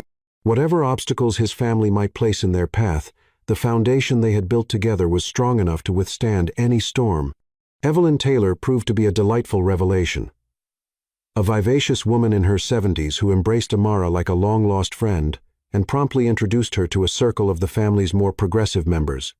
By the time Victor found her an hour later, Amara was comfortably ensconced in conversation with his cousins from the West Coast branch, the black sheep of the family, as they jokingly called themselves.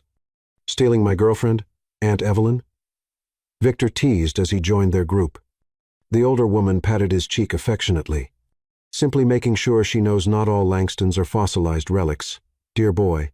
As the evening drew to a close, several family members who had initially been standoffish approached to say goodbye, their manner noticeably warmer after witnessing both Victor's unwavering support and Amara's graceful handling of the dinner confrontation. In the car returning to Victor's penthouse, Amara finally allowed herself to exhale fully, kicking off her heels and curling against his side. "That was intense," she admitted. Victor's arm tightened around her shoulders. "You were magnificent," he said, pressing a kiss to her temple. "I've never been prouder to have you by my side." "Even when your Aunt Beatrice looked like she might spontaneously combust?" Amara asked with a tired smile.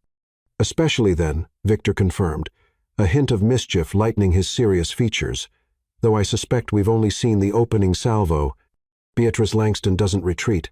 She merely regroups." Amara sighed, the reality of their situation settling over her like a heavy cloak. "Will it always be this way with your family, this resistance?" Victor was silent for a long moment, his fingers absently stroking her arm. "Not all of them," he finally said. "You saw that tonight. And the others." He tilted her chin up, his gaze intense in the dim light of the car. "The others will come around, or they'll lose their place in our lives. You are not a negotiable part of my future, Amara Elise." The certainty in his voice washed away the lingering sting of the evening's confrontations. As the city lights blurred past the car windows, Amara rested her head against Victor's shoulder, secure in the knowledge that they had faced the first real test of their relationship and emerged stronger for it. What she couldn't know was that a far greater challenge loomed on the horizon, one that would test not just their ability to stand united against external opposition, but the very foundation of trust upon which they had built their love. Chapter 8. Hidden Truth. Rain lashed against the windows of Victor's penthouse, mirroring the turbulent mood that had descended over what should have been a celebratory evening. Amara stood by the floor-to-ceiling windows, watching lightning illuminate the cityscape as she tried to process the document that had turned her world upside down once again. "How long have you known?" she asked, her voice barely audible above the storm raging outside. Behind her, Victor remained frozen in place, his reflection in the glass revealing a man caught between worlds, the confident CEO momentarily stripped away, leaving only raw vulnerability. "Amara, please let me explain." She turned slowly, the manila folder still clutched in her hand.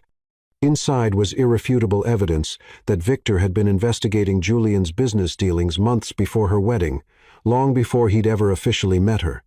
More damning were the dated surveillance reports indicating Victor had known about Julian's intention to abandon her at the altar at least 3 days before it happened. "You knew," she whispered, the betrayal cutting deeper with each passing second. "You knew he wasn't going to show up, and you said nothing." Victor took a step toward her, then stopped when she instinctively backed away. "It wasn't that simple," he said, running a hand through his hair in a rare display of agitation. "You have to understand the position I was in." "The position you were in?" Amara repeated incredulously. "I was humiliated in front of 200 people. I stood in that chapel like a fool while you sat there, watching, knowing exactly what was happening." The realization struck her anew. "Oh my God, that's why you were at the wedding. You weren't there as Lila's brother. You were there waiting for the disaster you knew was coming." "No." Victor's denial was immediate and fierce. "I was there because I couldn't stay away, because even though we'd only met briefly at Lila's wedding, I couldn't stop thinking about you." Amara shook her head, unwilling to be swayed by words that once would have melted her resistance. "Then explain these," she demanded, pulling out the surveillance reports.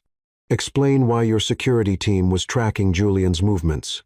Why there are notes about his meeting with his lawyer the day before our wedding. Explain why you didn't warn me." Victor set down his glass with deliberate care. "It's complicated," he said after taking a long swallow. "Uncomplicate it," Amara countered, folding her arms across her chest. Victor sat down. Julian's company, Bennett Industries, was attempting to acquire a technology startup that had developed encryption software with potential national security implications. My cybersecurity division had been tracking the situation for months because we had concerns about Bennett's international connections. "What does that have to do with my wedding?" Amara interrupted, impatience edging her voice. "I'm getting there," Victor said, his tone gentle despite the tension crackling between them. "During our investigation, we discovered Julian was being pressured by foreign investors with questionable ties. They wanted him to expedite the acquisition using methods that crossed ethical and legal boundaries." Amara's mind raced back to Sophia's revelation about Julian being blackmailed. "The blackmail," she murmured. Victor nodded grimly. "Partly, yes, but it was more complicated than Sophia told you.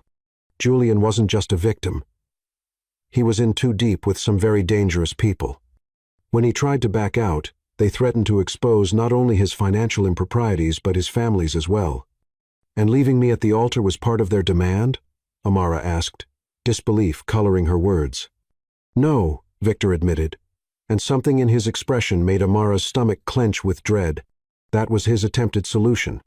Julian believed that if he created a public spectacle, something scandalous enough to dominate local business news, it would distract from the acquisition deal falling apart the following Monday. He calculated that your humiliation would buy him time to navigate the fallout. The truth landed like a physical blow.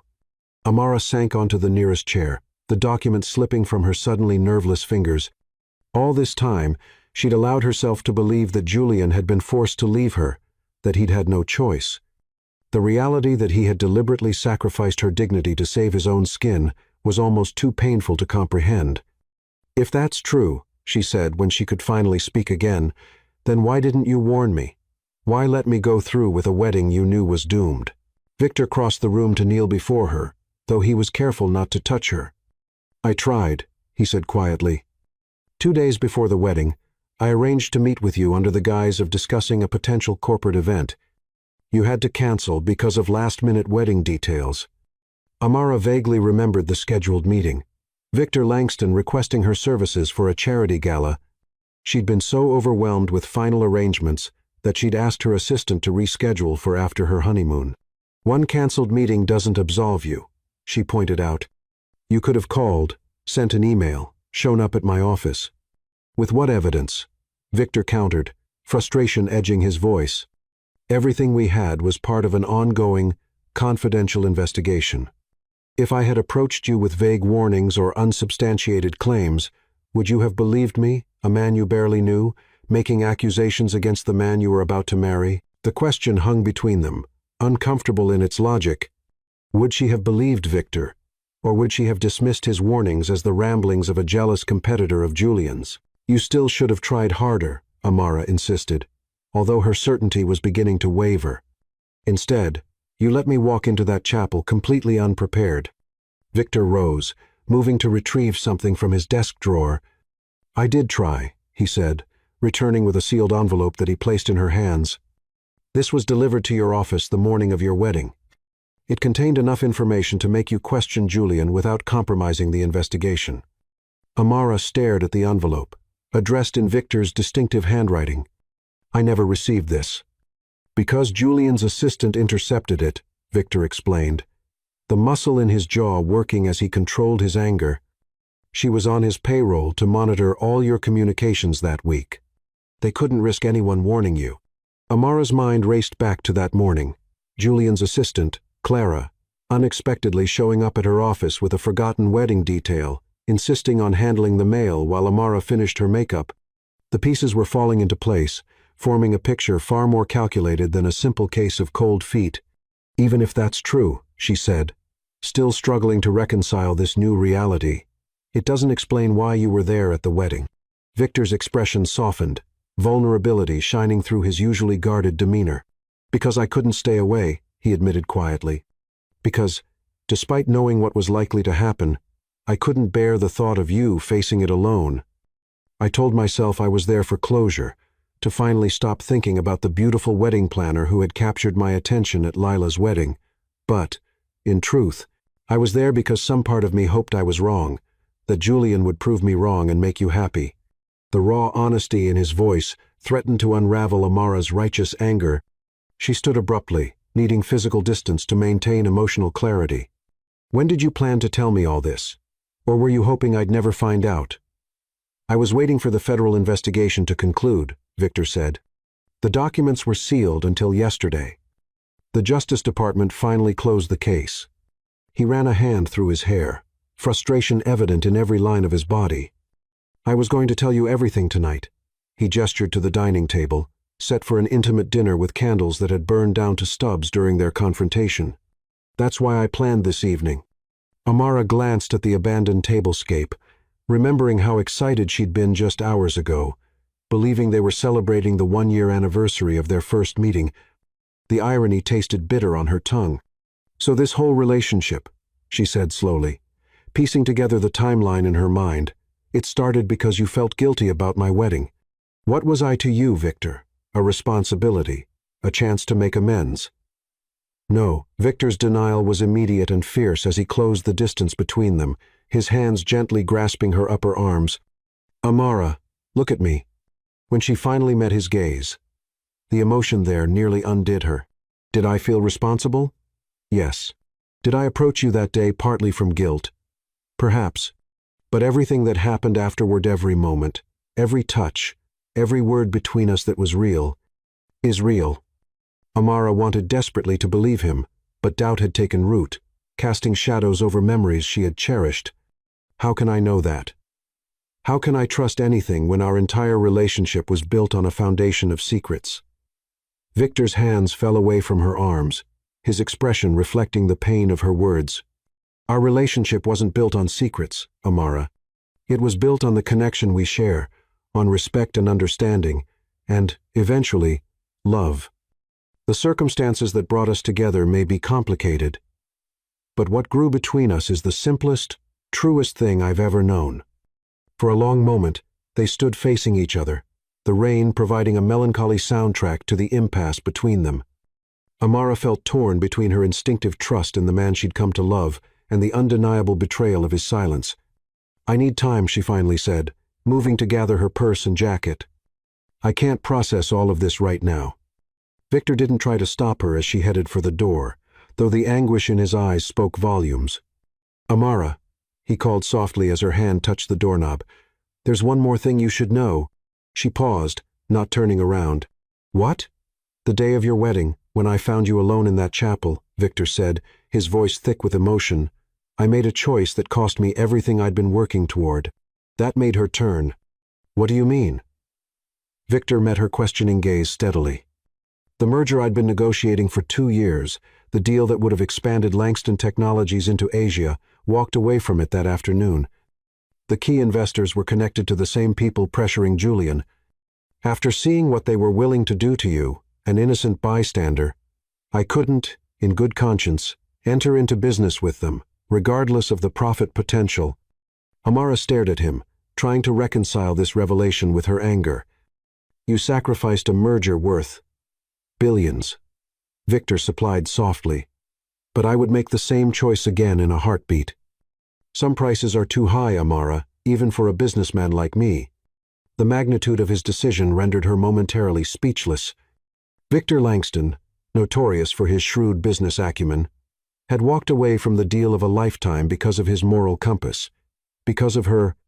"I need to go," she whispered, suddenly overwhelmed by the complexity of emotions swirling within her. "Please don't follow me." Victor nodded once, respecting her request, despite the evident cost to him. "Take all the time you need," he said. "But, please, when you're ready, come back so we can talk. Whatever you decide afterward, I'll accept." As Amara stepped into the private elevator, the doors closing on Victor's solitary figure framed against the storm-lashed windows, she felt the weight of this revelation pressing against her chest. Yet, beneath the pain of betrayal, she recognized this wasn't the same shattering she'd experienced with Julian. This time, she wasn't simply a victim of circumstance, but a woman with agency and power to decide what came next. The truth had finally emerged, complicating rather than clarifying the intricate tapestry of their relationship. But, unlike her wedding day a year ago, Amara faced this challenge with hard-won wisdom and self-assurance. The question wasn't whether she would survive this, she knew she would, but whether what they had built deserved the chance to evolve into something stronger, more honest, and ultimately more enduring than either of them had imagined possible. Chapter 9. Fighting for Love. For 3 days, Amara's world had narrowed to the confines of her apartment, her phone silenced as Victor's calls went unanswered. The betrayal cut deeper than Julian's abandonment. Victor had known, had watched her walk into humiliation without warning her. On the 4th morning, she arrived at her office to find it transformed into a fragrant garden of memories, white orchids from their first night, bougainvillea from Italy, and cherry blossoms from their weekend in D.C. Each arrangement carried a card in Victor's handwriting, detailing the memory it represented. The final bouquet blue forget-me-not shelled, only an address and time. 8:00 p.m. Tonight, please come. Despite her better judgment, Amara found herself standing before St. Augustine's Chapel that evening, the very place where her wedding to Julian had dissolved into public spectacle. Inside, hundreds of candles illuminated a path lined not with pews but with photographs chronicling her relationship with Victor.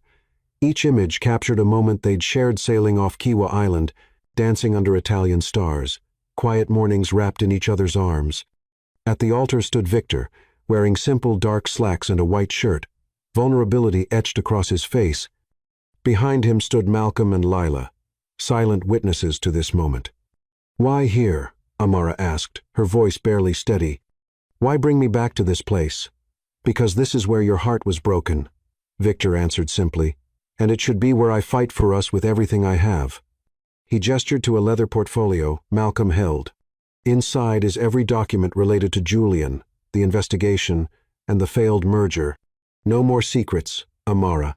Every question you have, I'll answer with complete honesty."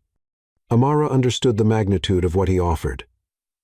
Many documents protected by confidentiality agreements that could expose him to legal consequences. "You'd risk this much," she whispered. "I'd risk everything for you," Victor replied without hesitation. "My company, my reputation, None of it means anything without you." His raw sincerity pierced through her defenses.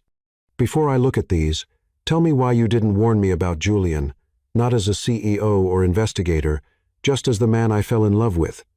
Victor's composure cracked. "I was afraid," he confessed. "At first, I thought any revelation would seem opportunistic when you were vulnerable. Then I fell in love with you, completely, unexpectedly, and the thought of losing you became terrifying." He withdrew a small velvet box from his pocket. "That night, before you found the documents, I had planned to tell you everything, ask your forgiveness, and then—" He opened the box to reveal a stunning emerald-cut diamond ring. "Ask you to be my wife." Amara's breath caught as she stared at the ring, not just any ring, but one identical to the vintage piece her grandmother had worn, lost years ago, in a home robbery. "I found the original design in your grandmother's wedding photo album when we visited your father," Victor explained softly. "I had it recreated, stone by stone." Amara felt tears welling in her eyes. "You recreated my grandmother's ring." "Because I know what family means to you," Victor said, his voice breaking slightly. "And I want to build one with you, based on complete truth."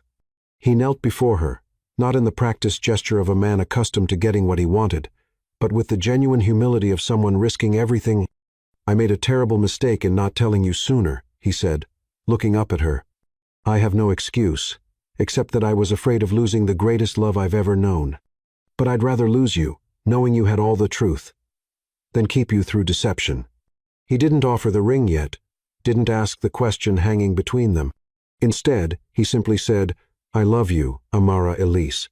With all my flaws and mistakes, I love you completely. Whatever you decide, that will never change." Amara stood at a crossroads, weighing the pain of his deception against the year of joy they'd shared. She thought of how he'd stood beside her against his family's prejudice, how he'd sacrificed a billion-dollar merger rather than align with those who'd hurt her, how he'd consistently shown through actions what truly mattered to him. "Stand up," she whispered, reaching for his hands. When he rose to face her, she saw naked hope and fear battling in his eyes. "You should have told me," she said firmly, "and it will take time to rebuild the trust that's been damaged." Victor nodded, accepting her terms without protest. "These past 3 days, I've thought about nothing else," she admitted. "I've replayed every moment we've shared, every conversation, searching for signs of deception. And, yes, I found the omission, this massive, important thing you kept from me." She took a deep breath, her decision, the result of hours of soul-searching and tearful introspection. "But in those same memories, I found countless moments of truth between us. Real connection, genuine love." She continued, her voice softening. "When I imagine my life without you in it," her voice caught, "I can't see it anymore, Victor. I don't want to." Relief and love flooded his expression as she stepped closer. "I love you," she said simply. "Enough to fight for us, enough to work through this. But no more secrets, ever. Never again," he vowed, drawing her into his arms. "Everything I am is yours, the good and the flawed." As their lips met in a kiss that tasted of forgiveness and new beginnings, Amara knew they faced a challenging road ahead, but standing in the very place where one dream had shattered, she found herself embracing a new one, built not on perfect illusions but on the messy, complicated, beautiful reality of true love. 6 months after their reconciliation at St. Augustine's Chapel, Amara stood on the private beach of Victor's Kiwa Island estate, watching the sunset paint the sky in brilliant shades of gold and crimson. The gentle rhythm of waves washing against the shore mirrored the steady beating of her heart as she contemplated how far they had come. The path back to trust hadn't been easy. There had been difficult conversations, moments of doubt, even a brief separation when the weight of Victor's deception had momentarily overwhelmed their progress. Through it all, Victor had remained steadfast, meeting her anger with patience, her questions with unflinching honesty, her fears with consistent reassurance. "Penny for your thoughts," Victor's voice came from behind her, warm and familiar. Amara turned to face the man who had fought so hard for their love. He looked relaxed in linen pants and a loose white shirt, the corporate titan, giving way to simply Victor, her partner, her best friend, the keeper of her heart. "Just thinking about us," she replied, accepting his embrace. How different tonight feels from the first time we stood on this beach together." Victor's arms tightened around her waist. "Regrets?" he asked softly, a hint of vulnerability lingering in his question despite all they had overcome. "Not one," Amara assured him, rising on tiptoes to brush her lips against his. "Every step, even the painful ones, led us here." Victor smiled against her mouth. "And here is exactly where I want to be." They walked hand in hand along the shoreline as dusk deepened around them. When they reached the secluded cove where they had first kissed, Amara gasped in delight. Hundreds of candles illuminated the space, their flames protected from the ocean breeze by glass lanterns. White orchids and plumeria blooms created a natural altar near the water's edge. "Victor," she breathed, taking in the magical setting. "What is all this?" Instead of answering, he guided her to the center of the candlelit sanctuary. Only then did Amara notice they weren't alone. Her father stood nearby, beaming with pride, alongside Lila and Ethan. Even Aunt Evelyn and Malcolm had made the journey, their presence a testament to the family bonds that had strengthened over time. "I asked you once if you wanted a big wedding someday to replace the one you lost," Victor said, taking both her hands in his. "You said what mattered wasn't the ceremony but finding someone who would love you completely, who would choose you every day." Amara's heart thundered as Victor continued, his voice steady yet tender. "I've spent these past months trying to be that man, imperfect but honest, flawed but faithful." He reached into his pocket, withdrawing the emerald-cut diamond ring she'd declined 6 months earlier, waiting until she was truly ready. "Tonight, in this place where we first acknowledged what was growing between us, I'm asking if you'll marry me, Amara Elise. Not tomorrow or next month, but right now, with just these few people who love us most." Tears of joy spilled down Amara's cheeks as the pieces fell into place. The intimate gathering, the makeshift altar, her father's presence. "You planned a wedding," she whispered in wonder. "A real beginning," Victor corrected gently. "No spectacle, no society expectations, no ghosts from the past. Just us making promises we both choose with our whole hearts." Through her tears, Amara found herself laughing with pure happiness. "Yes," she said, squeezing his hands tightly. "Yes to marrying you right now. Yes to building a life together. Yes to everything." Victor's face transformed with joy as he slipped the ring onto her finger, a perfect fit in every way. From somewhere nearby, soft music began to play, and Amara's father stepped forward to take her arm. "He asked for my blessing last month," he confided with a wink. "Said he wanted to do things properly this time around." The simple ceremony that followed contained no elaborate vows or traditional rituals. Instead, Victor and Amara spoke from their hearts, acknowledging both the beauty and challenges of their journey. "I promise to love you without condition or reservation," Victor vowed, his voice carrying across the gentle surf behind them, "to stand beside you in joy and sorrow, to honor your strength and support your dreams. I promise to remember that love isn't just a feeling but a choice I make every morning when I wake beside you." When it was Amara's turn, she found herself overwhelmed by emotion, yet the words came naturally. "I promise to love you with open eyes and an open heart, to see you fully and love you completely. I promise to fight for us when times get hard, to choose trust over fear, and to never forget that the most beautiful things in life often come from unexpected beginnings."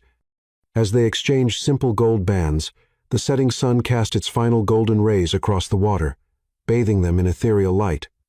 Their kiss was both a culmination and a beginning, passionate yet tender, reflecting all they had overcome and all that awaited them. Later, as they danced barefoot in the sand under a canopy of stars, Amara rested her head against Victor's chest, listening to the steady rhythm of his heartbeat. "Happy?" he murmured against her hair. "Completely," she replied, tilting her face up to his, "though I'm curious how you orchestrated all this beneath my radar." Victor smiled, a mischievous glint in his eyes. "I enlisted Nora and your assistant team as co-conspirators. They proved remarkably discreet when the cause matters." Amara laughed, recalling how her calendar had mysteriously cleared for this weekend escape. "They've earned themselves substantial bonuses." As their intimate celebration continued with champagne and dinner under the stars, Amara marveled at life's unexpected turns.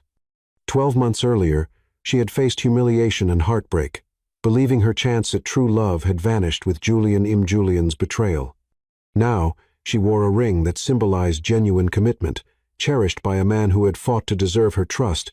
The painful ending that once devastated her had ultimately led to this beginning, infinitely more profound than anything she had dared to imagine. When the celebration wound down and their guests retired to the main house, Victor led Amara to a secluded beach cabana transformed into a honeymoon suite. Rose petals created a path to a canopied bed, while champagne chilled beside a tray of chocolate-covered strawberries.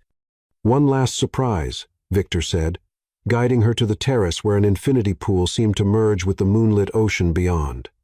"It's perfect," Amara whispered, turning to wrap her arms around his neck. "You're perfect." Victor shook his head, his expression serious despite his smile. "Not perfect," he corrected. "Just perfectly yours." As their lips met in a kiss that promised far more to come, Amara surrendered completely to the love they had fought so hard to preserve and strengthen. Left devastated at the altar once, she had found not just recovery but a love far greater than she had ever imagined possible. The journey hadn't been easy or straightforward. There had been pain alongside joy, doubts alongside certainty, challenges alongside triumphs. But standing here now, as Mrs. Amara Langston, secure in Victor's arms and their shared future, she wouldn't change a single step of the unexpected path that had led her home. For every ending, no matter how painful, creates space for new beginnings, and sometimes, if we're brave enough to open our hearts again, those new beginnings lead us to the very love we were always meant to find,